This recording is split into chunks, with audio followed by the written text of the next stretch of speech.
वहीं उत्तर प्रदेश के अयोध्या में स्थित राम मंदिर में चढ़ावे की कथित चोरी के मामले में जांच कर रही एसआईटी अपनी अंतिम रिपोर्ट जल्द सौंपने जा रही है।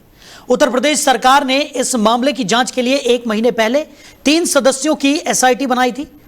अब यह टीम अपनी जांच पूरी करने के करीब पहुंच चुकी है। रिपोर्ट में सिर्फ चोरी में शामिल लोगों के नाम ही सामने नहीं आएंगे, बल्कि यह भी बताया जाएगा कि निगरानी और प्रशासनिक स्तर पर कहां-कहां चूक हुई। साथ ही मंदिर में चढ़ावे के प्रबंधन और निगरानी व्यवस्था को बेहतर बनाने के लिए भी सुझाव दिए जाएंगे। एसआईटी ने साफ किया है कि जांच अभी भी जारी है और अंतिम रिपोर्ट में पूरी तस्वीर तभी सामने आएगी जब सभी सबूतों की जांच पूरी हो जाएगी। इसमें बैंक लेन देन के रिकॉर्ड, वित्तीय दस्तावेज, इलेक्ट्रॉनिक सबूत, सीसीटीवी फुटेज और गवाहों और आरोपियों के बयान भी शामिल हैं।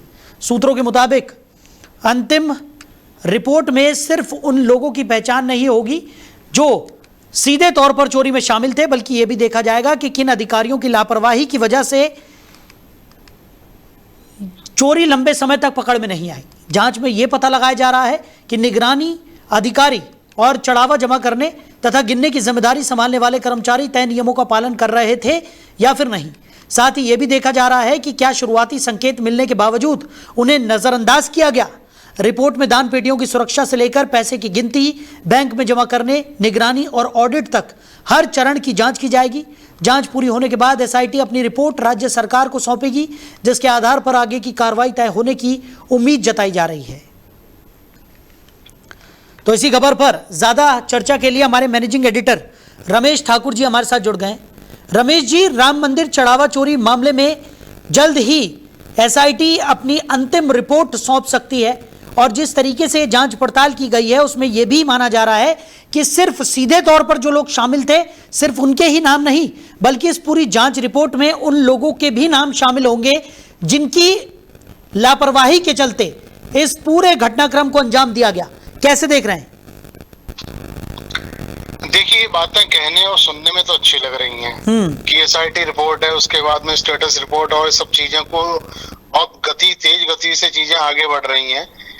लेकिन अभी जो प्रोग्रेस होनी चाहिए पूरे मामले को लेके और जो सवाल हर उस सनातनी, हर उस श्रद्धालु के अंदर उमड़ रहा है जो मंदिर में गया है, जिसने घर बैठे दान दिया है, जिसने मंदिर में दान दिया है, जिसने वहां लगे स्कैनर जो उससे दान दिया है, तो उनको मुझे लगता है जवाब मिल नहीं पा रहा है।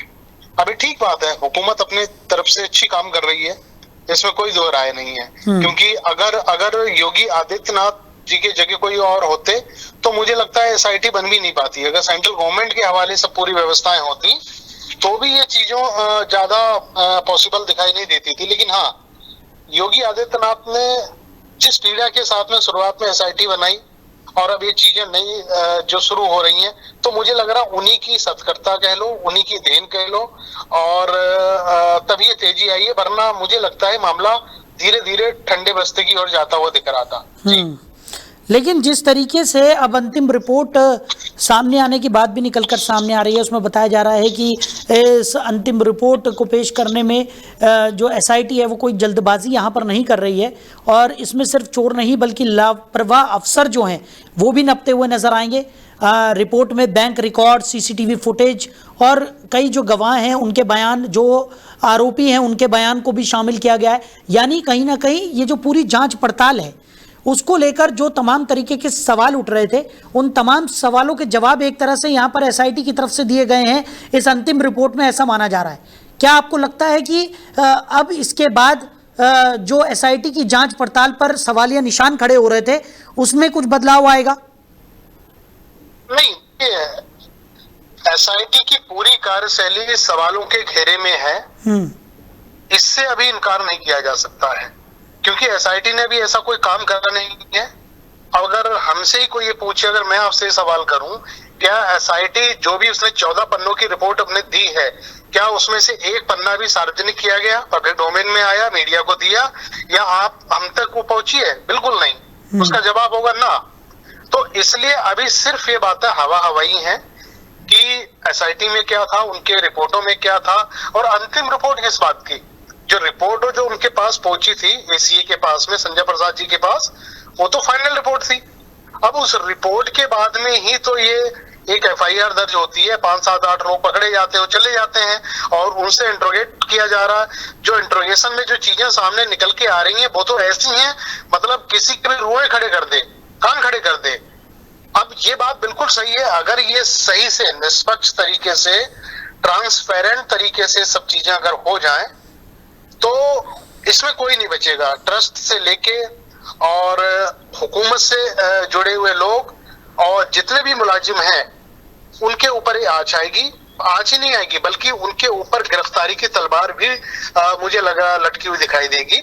लेकिन ये सब करने के लिए, जैसे सुप्रीम कोर्ट में मामला आया है, सुप्रीम कोर्ट में भी तीनों दौड़ों से, SIT से लेके, सेंट्रल गवर्नमेंट से लेके और स्टेट गवर्नमेंट से, तीनों से रिपोर्ट जो तलब करी गई है, यहाँ आपको उम्मीद थोड़ी सी जताई जा सकती है इसके बाद में अगर सुप्रीम कोर्ट कोई फैसला ले लेती है और ये पूरे मामले को CBI को हैंड ओवर कर देती है, तब तो लगेगा कि हाँ ये चीजें सही दिशा में जाती हुई दिखाई दे रही हैं। लेकिन अभी मुझे लगता है अगर प्रत्येक भारतीयों से आपसे पूछो वो यही कहेगा हमें इससे संशय है, हमें ज्यादा विश्वास नहीं है। जी चलिए रमेश जी, हमारे साथ जुड़ने के लिए, इस तमाम चर्चा के लिए आपका बहुत शुक्रिया।